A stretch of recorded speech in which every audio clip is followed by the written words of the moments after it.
Olá pessoal, tudo bem? Sejam bem-vindos a mais uma meditação diária sobre o Evangelho. Hoje, dia 11 de agosto, nós celebramos, além de tudo, Santa Clara de Assis.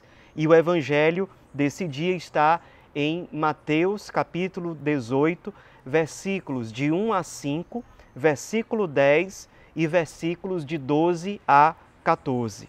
Nós estamos reunidos em nome do Pai, e do Filho, e do Espírito Santo. Amém. Vinde, Espírito Santo, vinde por meio da poderosa intercessão do Imaculado Coração de Maria, vossa amadíssima esposa. Vinde, Espírito Santo, vinde por meio da poderosa intercessão do Imaculado Coração de Maria, vossa amadíssima esposa. Vinde, Espírito Santo, vinde por meio da poderosa intercessão do Imaculado Coração de Maria, vossa amadíssima esposa. Diz o Evangelho de hoje. Naquele tempo, os discípulos aproximaram-se de Jesus e perguntaram: quem é o maior no reino dos céus? Jesus chamou uma criança, colocou-a no meio deles e disse: em verdade vos digo, se não vos converterdes e não vos tornardes como crianças, não entrareis no reino dos céus. Quem se faz pequeno como esta criança, este é o maior no reino dos céus. E quem recebe em meu nome uma criança como esta, é a mim que recebe. Não desprezeis nenhum desses pequeninos, pois eu vos digo que os seus anjos nos céus veem sem cessar a face do meu Pai que está nos céus. Que vos parece? Se um homem tem 100 ovelhas e uma delas se perde, não deixa ele as 99 nas montanhas para procurar aquela que se perdeu? Em verdade vos digo, se ele a encontrar, ficará mais feliz com ela do que com as 99 que não se perderam. Do mesmo modo, o Pai que está nos céus não deseja que se perca nenhum desses pequeninos. Meus irmãos, o Evangelho de hoje é uma grande fonte evangélica que alimentou profundamente a vida de São Francisco e dos franciscanos em geral, como não poderia ser diferente, alimentou a alma de Santa Clara de Assis. No Evangelho de hoje, Jesus nos ensina que o maior no reino dos céus, aquele que ocupa de fato o primeiro lugar aos olhos de Deus, é aquele que se faz pequeno como uma criança. Jesus diz que nós, se não nos convertermos, se não nos tornarmos como crianças, não entraremos no reino dos céus. Não é à toa que São Francisco de Assis escolheu para os seus irmãos o nome de menores. Era esse o desejo de São Francisco, ser o menor de todos. Santa Clara, aos 16 anos, escutou pela primeira vez a pregação de São Francisco, que falava sobre humildade, sobre pobreza, sobre ocupar os últimos lugares, sobre ser pobre, livre e feliz.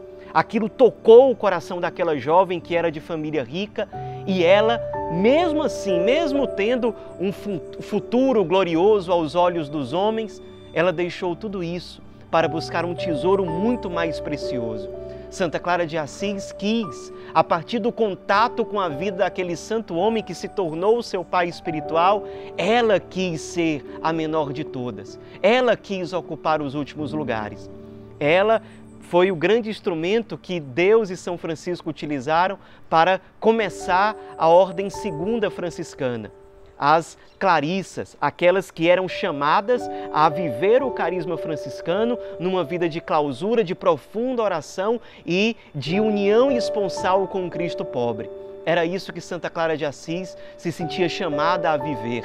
E vivendo essa espiritualidade da pequenez e da pobreza, ela, que era a abadesa daquele mosteiro, a superiora geral, fazia questão de muitas vezes ser ela, aquela que cuidava dos doentes que visitavam as irmãs, aquela que lavava os pés das outras irmãs, mesmo sendo a superiora geral.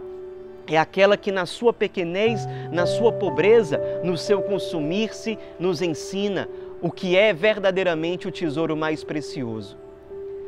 Santa Clara de Assis nos motiva a não querermos as grandezas desse mundo, A Bíblia, em tantas passagens, nos ensina que o coração de Deus, o olhar de Deus se volta, é seduzido pelos pequenos, pelos humildes. A gente poderia dizer, o coração de Deus se derrete diante dos pequeninos. Os pequeninos não são aqueles que são afetados, que ficam dizendo simplesmente da boca para fora que são os piores, que são os menores, não. São aqueles que sinceramente reconhecem a sua pequenez, a sua miséria e se lançam nos braços de Deus, se fazem verdadeiramente crianças, pequeninos. Com esses, o próprio Jesus se identifica, como ele diz aqui, quem recebe uma dessas crianças é a mim que recebe. Jesus ensina no Evangelho deste dia e que nós celebramos Santa Clara de Assis. E nos ensina a não desprezar nenhum desses pequeninos, porque os anjos deles velam por eles junto de Deus. Todas as vezes que nós violamos ou escandalizamos uma criança, nós atentamos diretamente contra o coração de Deus. Isso não passa despercebido. Então, no dia de hoje, rezemos e velemos por muitas crianças que são abandonadas, que são exploradas. O coração de Deus, de forma especial, sofre pelo sofrimento delas. Olha como são duras as palavras de Jesus em relação a isso. Não desprezeis nenhum desses pequeninos. Ele acabou de falar das crianças. Pois eu vos digo que os seus anjos nos céus veem sem cessar a face do meu Pai que está nos céus. Para dizer, nada disso passa despercebido. Não deixemos que o coração de uma criança seja denegrido, não deixemos que o coração de uma criança perca a sua pureza, perca a sua simplicidade, a sua ingenuidade diante de Deus. Zelemos para que essas crianças possam crescer de forma sadia, madura aos olhos de Deus. O Evangelho de hoje continua, Jesus falando sobre o homem que tem 100 ovelhas e perde uma delas. Diz que ele deixa as 99 sobre as montanhas e desce para ir atrás daquela única ovelha. Há vários modos de nós interpretarmos essa passagem bíblica.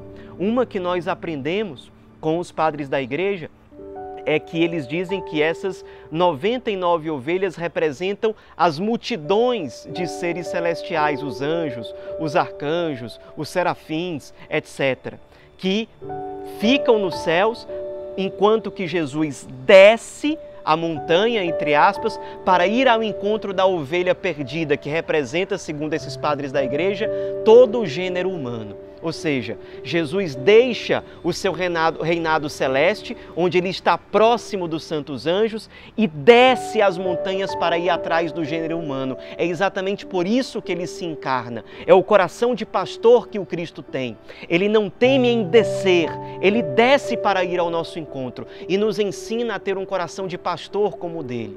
Um coração que não se alegra ao condenar a ovelha perdida, não se alegra em apontar o dedo para ela, mas pelo contrário, se alegra em descer, em ir ao encontro da ovelha que está perdida, em abraçá-la, colocá-la de volta nos ombros e levar ela para o lugar que é dela, lá em cima das montanhas, lá no paraíso, lá no céu.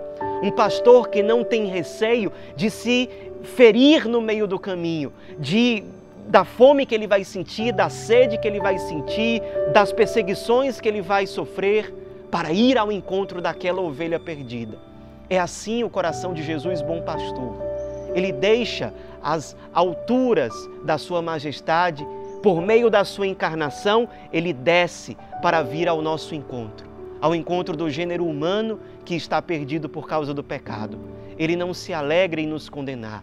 Pelo contrário, ele diz que haverá mais alegria por uma só ovelha que se salva, que se converte, que volta, do que por aquelas 99 que ficaram. A alegria do coração de Jesus é ver uma ovelha resgatada. Mesmo que isso custe feridas no seu corpo, mesmo que isso custe perseguições, cruz. Não, tudo isso vale a pena para o coração de Jesus se for para resgatar aquela ovelha que estava perdida. Peçamos ao Senhor, pela intercessão de Santa Clara, que nos ensine a ter um coração de pastor, um coração disposto a descer, a enfrentar com coragem os perigos, a não ter medo da cruz, para ser canal de salvação para aquelas ovelhas que se perderam e levar essas ovelhas perdidas até o lugar que as espera, o paraíso, o lugar mais alto. Sejamos bons pastores, seguindo o exemplo do Cristo bom pastor, o Cristo que se encarnou para resgatar, para salvar, para tomar para si com pura misericórdia aquilo que lhe pertence. Santa Clara de Assis, rogue por nós para que nós encarnemos concretamente o Evangelho de hoje na nossa vida. Ave Maria, cheia de graça, o Senhor é convosco. Bendita sois vós entre as mulheres e bendito é o fruto do vosso ventre, Jesus. Santa Maria, Mãe de Deus, rogai por nós, pecadores, agora e na hora de nossa morte. Amém. Em nome do Pai, do Filho e do Espírito Santo. Amém.